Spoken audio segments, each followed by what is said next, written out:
Hi, everybody. Welcome to the Wednesday Instagram Live broadcast. I'm Jason Haas, as always. Those of you who have been watching in recent weeks will notice quite a different background. I am no longer in Vermont visiting family. I am instead back in California. I'm at the winery. I've been back for a week, so getting a chance to kind of catch up and see what things look like, and things look really good. Our guest this week is William Allen, founder, winemaker of Two Shepherds Winery. I'm super excited to talk to him. He has a lot of really cool parallels to what he's doing and what we're doing, and some interesting parallels between his life and my own path into wine. So he'll be joining us in just a couple of minutes, but while we wait for people to join, as I usually do, I want to give a few pictures, give you a sense of what things look like out here.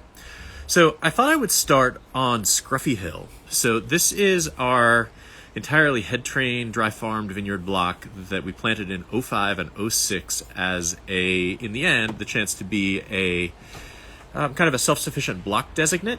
So this is kind of the overview, but the thing that I like about it is that you'll get a chance to see all of our main varieties all in essentially the same spot. So I'm going to start with Mourvedre. This is what Mourvedre, the vines look like right now. You can see their vertical growth, medium vigor. I mean, this is a pretty healthy looking vine, but the canes are maybe 5 or 6 feet tall. The grapes themselves are just beginning veraison. You can see we're maybe 10% of the way into veraison with Mourvedre, maybe a little farther in some other blocks, but for this one, that's where we are. So compare that to Grenache. So the Grenache, you can see it barely fits into the screen. I was basically back hiding underneath the next nearest Grenache vine. These are probably 7, 8, 9 feet tall. It's a scent that gives you a sense of what its vigor looks like. And then the berries themselves were further into veraison. It's kind of that classic Grenache rainbow of colors. It's not like it goes from green to red fast the way that Mourvedre and Syrah do. It spends all of these days and weeks in these intermediate phases. I think it's super beautiful. And then finally, I want to show you Syrah. Syrah vine, again, much taller than the Mourvedre vine. Some of that is because we have to trellis it up higher because of the way that it grows. You can see it doesn't grow so vertically. It kind of umbrellas out to the side. So you have to get it up higher before you let those canes grow. And you'll see from the grape picture that it is much further into veraison. It's kind of classic conical Syrah clusters. So I'd estimate we're at like 70% of the way through veraison on Syrah, and then 30% of the way on Grenache, and then I mentioned Mourvedre. Okay, a couple more quick things to show you before I invite William to join. First, I was really struck by the soils as I was walking around Scruffy Hill. You think these vines have an easy life? They don't. And yet, in that rugged, rocky, dry hillside, the vines really thrive, and that's, I think, an amazing and just cool thing. Finally, a few quick updates of what we're doing around the winery. We are getting ready for harvest. You can see we have all the bins stacked up outside the winery. We're doing things like cleaning barrels, cleaning tanks, cleaning equipment, emptying out space. This is the emptiest I have ever seen our barrel room. You're looking at all 8 of the barrels in our barrel room.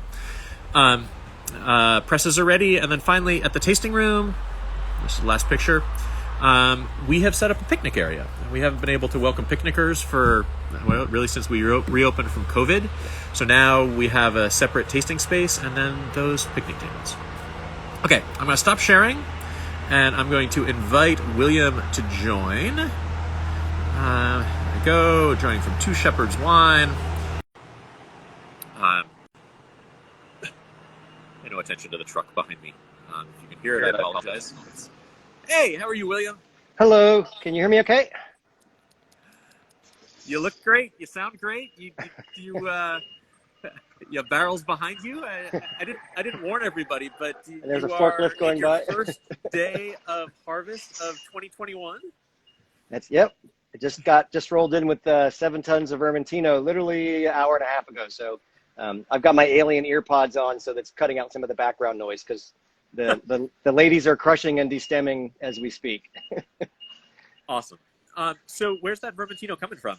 This is the vineyard we've had since 2017. It's the Windmill Vineyard in Yolo County, the town just outside of Davis in the town of Woodlands. Yeah.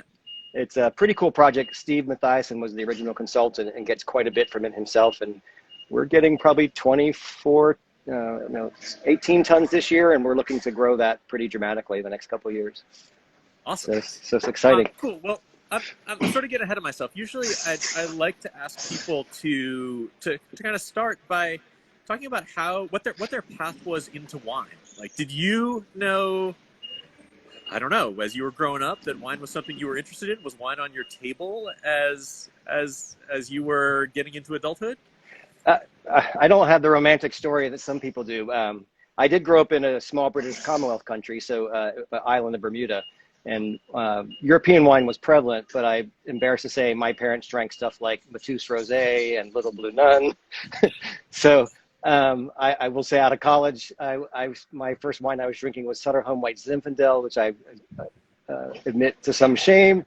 And thankfully, a path that I encourage many people. I had tutors along the way. Actually, my first girlfriend out of college said, "There's no way you're drinking that shit with me." Oops, there's my first bomb.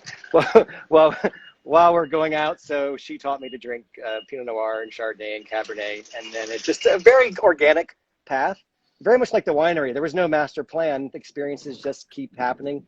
I mean, nobody told me 12 years ago I have to learn how to haul 7 tons of fruit down highways at 75 miles an hour. And so I had my first visit to Napa as a work trip reward in my late 20s and discovered wine country. I discovered Sonoma shortly thereafter and really fell in love with the Russian River Valley. After moving all over the country and out of the country and back, I ended up back in Silicon Valley in 2008 and promptly moved to the Russian River Valley because I was literally coming up here every other weekend. So that's the short version of the inspiration. But really, I fell in love with originally Russian River Valley Pinot Noir, which I will say was a much lighter style back that time. After that, stumbled upon Rhone's, which became the focus of my wine blog. Nobody remembers anymore, but was quite big in the heyday. And at the time I was writing about Rhone's, I was really cataloging this. I'm a sociologist, statistician by training. I was cataloging all these data points that you guys, who were one of my inspirations, did, and this guy did, and that guy did. And then when I went from making wine in a garage to a winery down the street in 2010, I just kind of put none of the grapes I'd ever worked with before. Nobody even knew what Grenache Blanc was in the Russian River Valley. They thought that it was quite funny back in 2010. And really self-taught winemaker by instinct for the most part. You know, I've learned things along the way. 12 years later, we're up to 3,400 cases with our eye on about 5,000 cases. A lot of things along the way. My partner, Karen Danon, who you know, came on board as a business partner in 2015. And we got our own winery, which was quite a big move forward for a little 1,500 case winery at the time. But it was our deep commitment to native yeast fermentations and not liking what was happening in shared facilities. And we planted our vineyard. So now on top of the madness, we have almost the equivalent of 2 acres of Grenache Noir and Gris in 3 feet by 3 feet rows. So William is the tractor, literally hand weeded, hand picked in buckets to the parking lot, hand backpack, 70-pound backpack sprayer for spraying, just because, you know, life wasn't mad enough.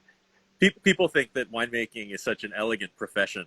I think they have very little sense of the amount of like lugging and physical moving of things from one place to someplace else that it all entails. We had our New York distributor come do an internship 2 years ago, and her first post was, "So I've learned that winemaking is basically moving things around all day or cleaning up." So I loved your comment about needing your own space because of native yeast fermentations. I mean, one of the things that one of the terms that I love that Neil, our winemaker, has is wineries that have their native yeast tank right next to the tank that they added like a cultured yeast to. He says those aren't native yeast; those are feral yeasts at that point. Very much so. And we learned that kind of the hard way because one of the people we were sharing with was inoculating aggressive yeast strains and actually aggressive malic simultaneously and didn't tell us. And so that vintage, we had a few of them go awry and they fessed up, and it was kind of the start of, okay, it's time to get our own place. And most winemakers like to be in control of their own destiny anyway. We're by nature control freaks. So it was we got a great opportunity in a great space, and Karen and I, and some support from her parents, started a very scrappy project. It wasn't pretty at first. Our first vintage here, we did 35 tons in a half-ton water-fed bladder press with no rotator or no hopper. So we hand shoveled, hand bucketed 35 tons that year. It was not a fun year. Again, people think it's elegant. It is mostly moving things around. So I think when we first met, it was through your blog. Yeah. That was kind of the heyday, I think, of the wine blog era, like the late 2000s, early 2010s. What sort of led you to start writing about wine? So wine blogs were kind of coming up and running around 2007, 8, and people just kept encouraging me to share my passion about wine in writing. I'd gotten a 6-month severance package from my VP of sales job in tech, which helped me move up here, plant a vineyard in my rental property at the time, just because I wanted to, start the blog and really kind of go much bigger in my garagiste winemaking. So it just kind of all happened. Just like everything in life with us, serendipitously and organically. We don't have a master plan that anything follows. It just kind of takes its own course over the years. Do you still find time to do any writing? No, the only blog I've written that's on our website that Karen helped me with is the Charlie Foxtrot of last year's harvest, where we did. It was 1 week ago. It was 1 week next week.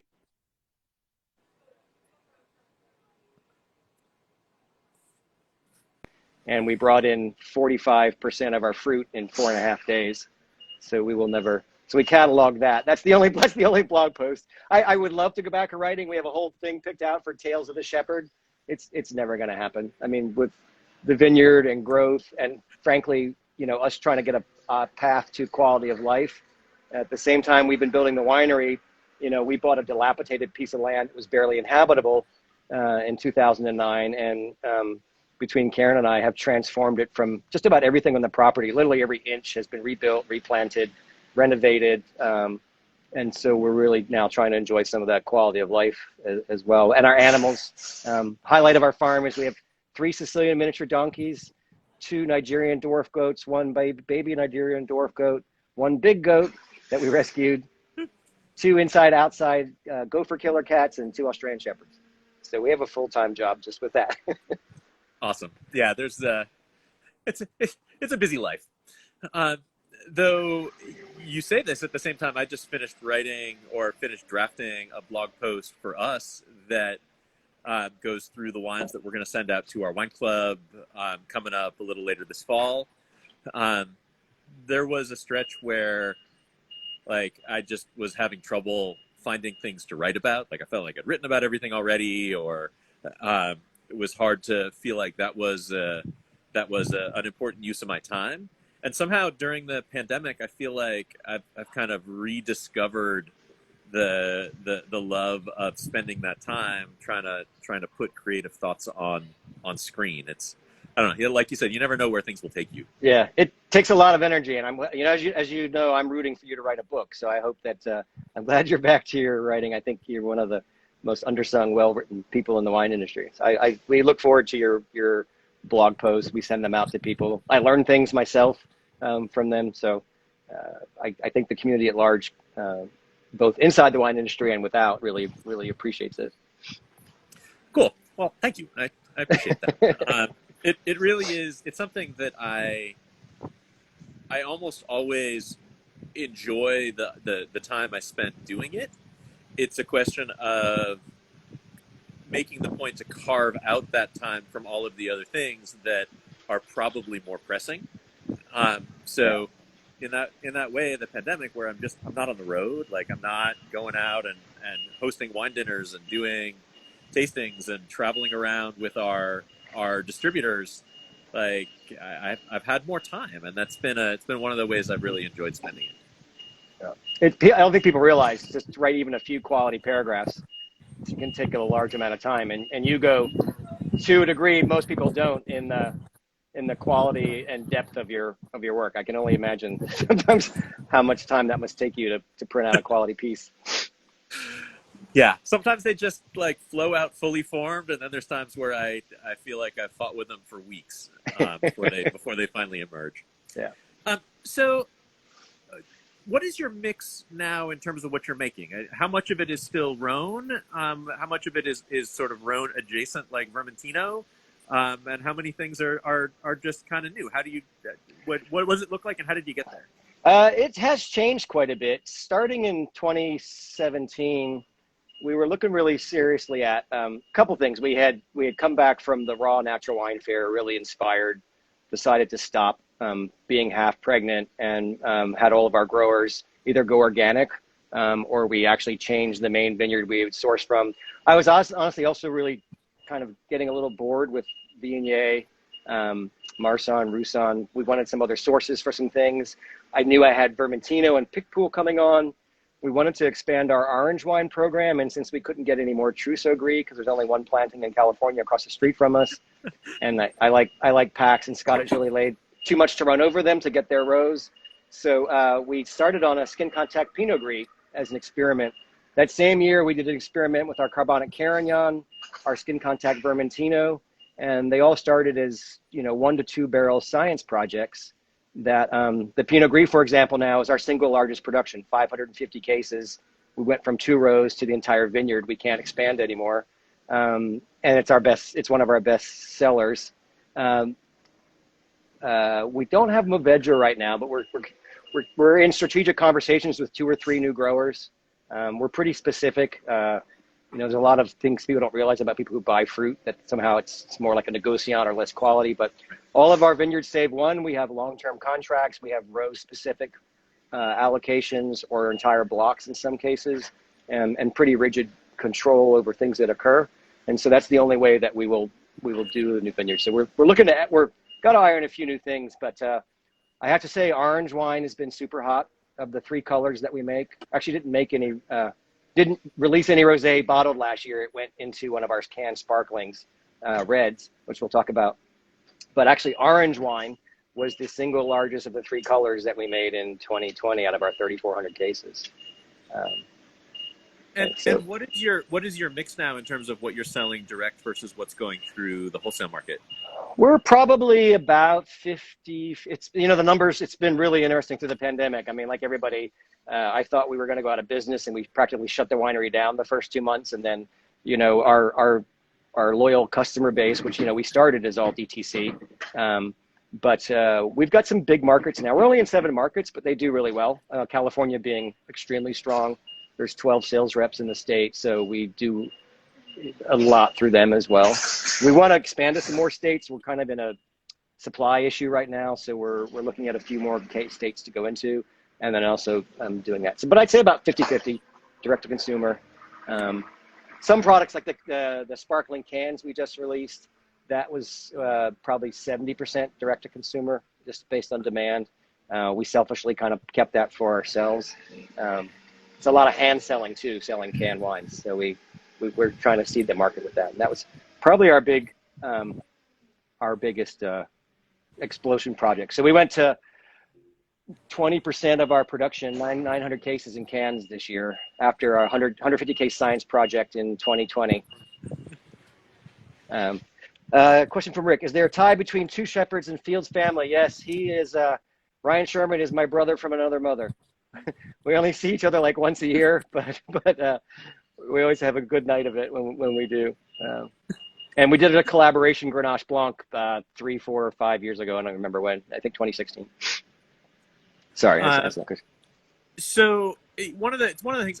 So alternative packaging is one of the things I've been spending a lot of time thinking about for a number of different reasons. I mean, one is just that the environmental footprint of glass bottles is pretty horrible.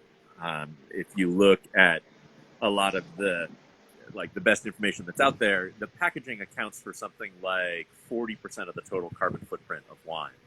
And glass bottles is most of that.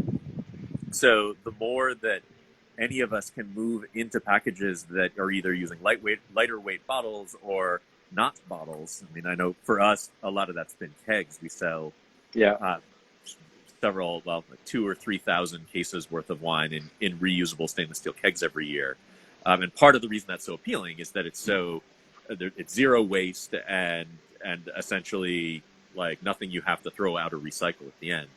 And I think cans are one of the things that makes it appealing is that you don't have all of that extra weight that you're shipping around in the glass, but that also makes it more appealing, I think, for people to just like stick a can in their backpack or have them sitting around. There's not a lot of extraneous stuff outside of the wine that they have.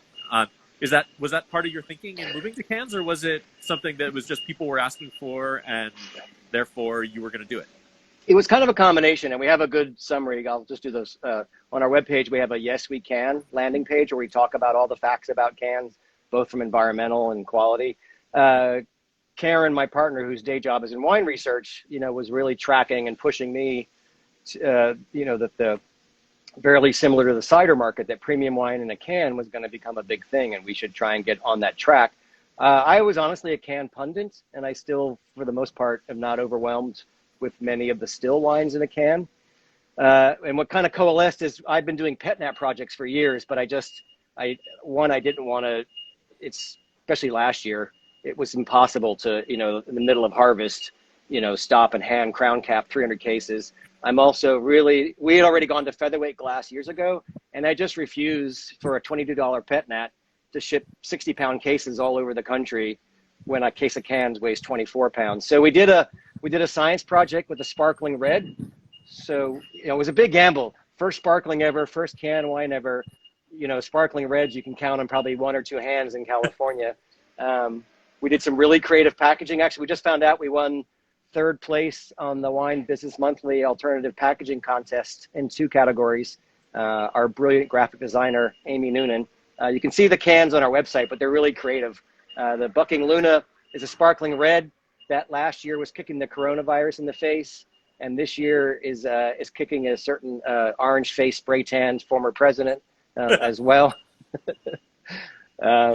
And then we have Natty Pets, which has caricatures of all of our animals. Then we have Maximus, our latest kitten.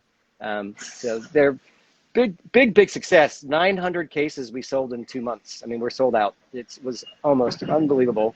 But it's so, for bubbly in particular, even more than the still wine, the package cost weight savings is immense. The aluminum that we used was 2/3 recycled to begin with, and was manufactured less than 100 miles away from the winery, not shipped across the ocean from China. Nationally, as you know, or aren't aware, I think in California, we don't realize the world's not California. Many states have really horrific glass recycling programs, if at all. So glass is usually more likely to end up in the landfill than it is into recycling. So all of those things, and for bubbles, it's just perfect. I mean, sparkling water in a can, great. Still water in can, not so much. So it does really well in urban markets. And the other thing, especially this year with to help some of the can pundits, because I was one, people think of, large brands that start with a U that make 500,000 cases of wine that's $6 on the shelf. Well, that's 500,000 cases of, not hand harvested grapes. The Bucking Luna Red this year is half Carbonic Carignan from a 75-year-old vineyard, and half Rosé of Sanso from the Bechtel vineyard in Lodi, which is the oldest known surviving vineyard in the world. So that wine picked the same day as a red retails for $42, and we're selling it for $11 a can, $22 a bottle. So we're absolutely putting our best foot forward to show people that the quality of wine in a can it's a package. It's kind of our bottom line. Do you drink from the can? You can. Do you drink bubbles from the bottle? Sometimes. But, think of the can as a package. Even when we're hiking and going to the beach, we're in love with stainless steel mugs, like from Corksicle, others. They keep a cocktail on a plane cold for hours. Just a little secret travel tip, or your wine or your beer or your cider. So we take those to the beach, and then we share. And the 375 can half bottle is perfect serving size for two, or if you're like me, usually perfect for one.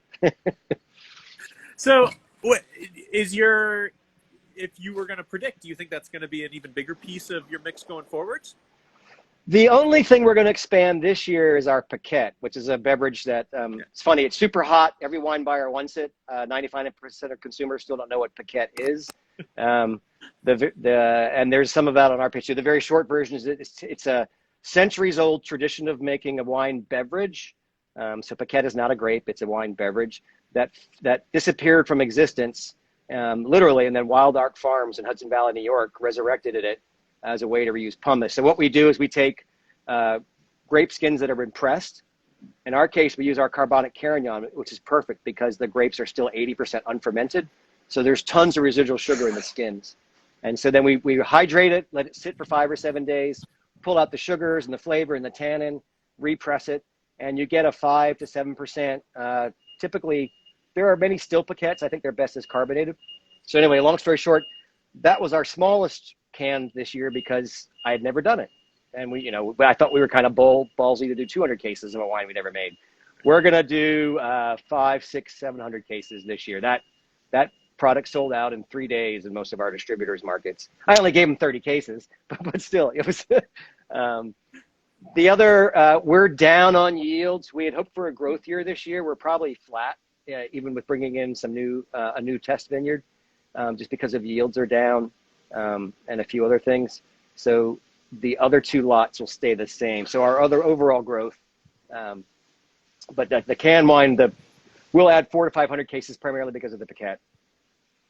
Yeah. Are you, I mean, we're seeing, we were probably less impacted by the drought this winter than just about anywhere else in California, because we had a big atmospheric river storm that dumped 13 inches of rain on us in 2 days in January. I mean, that's not the way that you would like to get it. You'd like it spread out, but still, I mean, when a lot of places, a lot of other parts of wine country, you're looking at like 5, 6, 7, 8 inches of rain total for the winter. I'm happy to have that extra rain, but still, it was a fairly cold winter and it was a fairly dry winter, and we're estimating that our yields are probably, I don't know, 20% or so below what we've been averaging over the last 3-4 years since we got out of that really terrible drought between 12 and 16. What are you seeing? You see more vineyards than I do. That's about this, and this is going by guesstimate because I think the art of cluster counting for grape estimate seems to be lost anymore, and I'm certainly not going to start doing it. But just from eyeballing, we only have our first pick in today, but that seems to be the case in just about every vineyard save our Trousseau Gris vineyard, which was 50% light last year. And so it's Peter's taken a special care, and it seems to be a cycle. If you have a couple of light years like he did, the vineyard now is having, he said it's probably the biggest yield he's going to have in 10 plus years. So clusters that look like Grenache this year, whereas our Pinot Gris vineyard looks like Pinot Noir berries. It's kind of crazy. We realized that there is that kind of hangover among grapevines. Like if they have a really big yielding year, then the next year they just don't have as much energy to sprout those buds and set new crops. So we realized in the late 2000s that we were in this kind of like boom and bust cycle because we were not being aggressive enough in thinning in the productive years, and then we're getting that hangover in the next year where yields were light. So it was something that we finally kind of got our arms wrapped around 2010, and it hasn't been much of an issue since then. But I think it's totally a thing that people maybe don't realize, that if you have a less productive year one year, you're naturally going to get a bigger fruit set the next year, all other things being equal, and vice versa. I mean, I'm just learning that lesson now after 12 years, and having our own vineyard has dramatically impacted my knowledge, and we actually use it as an experiment in a lot of cases. We've been mixing up all kinds of different things in one little half block versus another, just to experiment with a number of things. Given it's the smallest of all the vineyards that we have, we just want to continue to kind of play with some things, and getting to the right amount of crop is definitely one of the things that we're trying to get to, and also embracing a philosophy that Steve Mathiasen has been promoting that I'm curious about and I'll play with first, is that we've been so focused in Napa and Sonoma at low fruit yields of 3 to 4 tons for quality, when in reality a lot of times it was because trying to achieve such heavy levels of ripeness.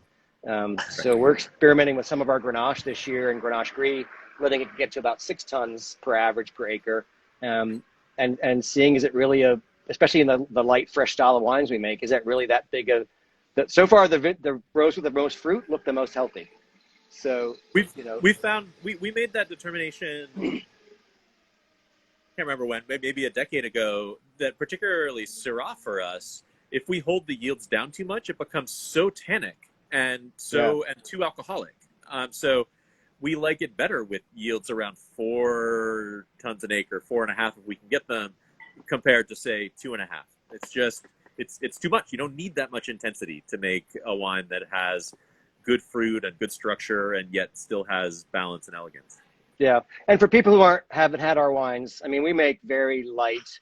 Again, you guys were an inspiration as well, but we tend to go even kind of crazier sometimes. I've made Randall Graham do an eyebrow raise a couple times in the last year, which is an achievement. It was another one of my icons. But we tend to run in the 11 to 12% alcohol range on a lot of our reds. We're doing more kind of fun, fresh, fruity, acid-driven, bright. Where we still have a few more complex ones, our Pinot Meunier in particular. And as our Grenache vines get older, they're only 8 years old. We work to that, but we're also kind of embracing their youth and their vigor to do some of that. But it's an experiment I'm trying to work with, and if it works, I've been talking to my growers on our contracts and saying, hey, look, you can make maybe we can get an extra ton per acre out of this, which helps your farming costs, in exchange for something in exchange for me. So it's an experiment we're watching closely and following people that are preaching this, just to see what's in balance. It's one of the things that we've learned in a similar way we learned about Vermentino, is that in the years where we basically don't thin Vermentino. So there are years where it might come in at 7 tons an acre. And we always love it. The years where it's more questionable are the years where we get a frost or we get a dry winter, or we don't get great fruit set, where the yields are lower, where it becomes like it doesn't have that openness and freshness and brightness. I think you're right that people have come to believe that there's this one-to-one correlation between lower yield and higher quality, whereas I think there is sort of a one-to-one correlation between lower yields and higher intensity, but that doesn't necessarily make for higher quality. It depends on the grape and what you're going for. Yeah, and stylistically, yeah. So it's a fun time. We're getting to learn some of that, and this year I believe I'll be the only California vintner to make 3 gray-skinned skin contact varieties, with the Grenache Gris coming online. And if somebody passes me, I'm gonna go get some Carignan Gris cuttings or Picpoul Gris or something. So we're gonna make our name for ourselves that way, if nothing else. Cool. So just we're almost at half an hour. Yeah. So what's next for you? Anything new coming down the pike that we haven't talked about yet?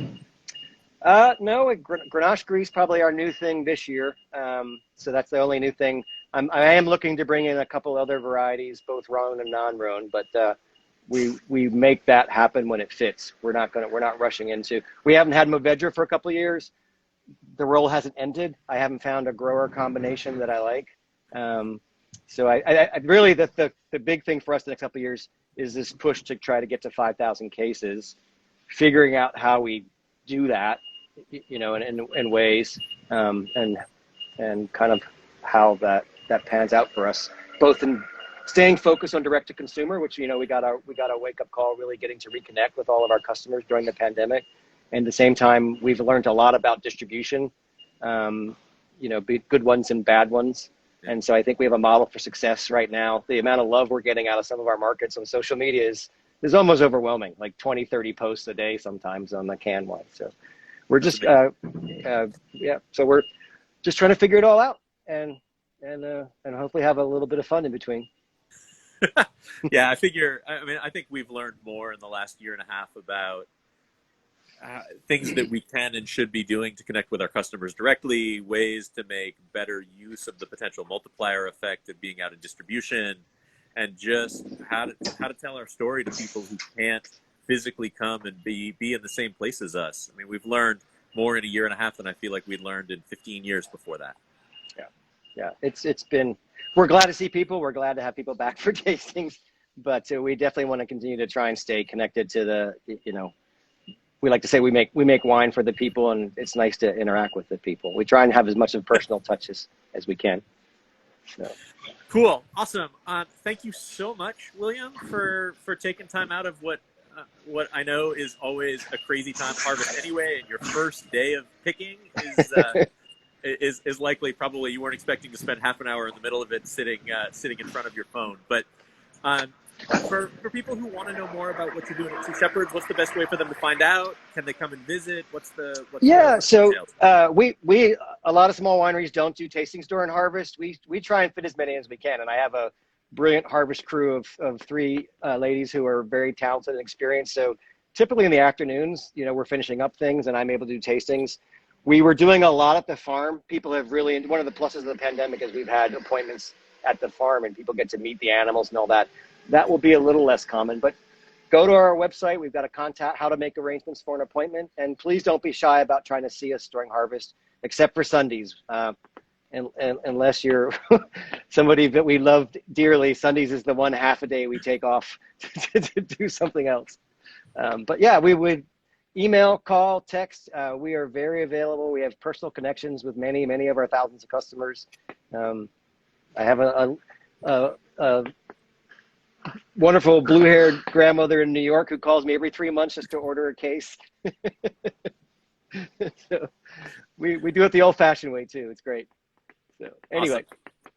Cool. Well, thank you so much. Good luck with harvest as it ramps up, and I look forward to connecting when it's all done and in the rearview mirror and seeing if our predictions were right. Great. Hey, William Hughes, you're correct. Actually, I had literally no sleep last night. I went to bed and I couldn't fall asleep, so I literally haven't been to bed since yesterday. But the first beer of harvest, so we're all good. We're all good. Awesome. Thank you, Jason. Thanks, William. Take care. Bye, everybody. Thank you.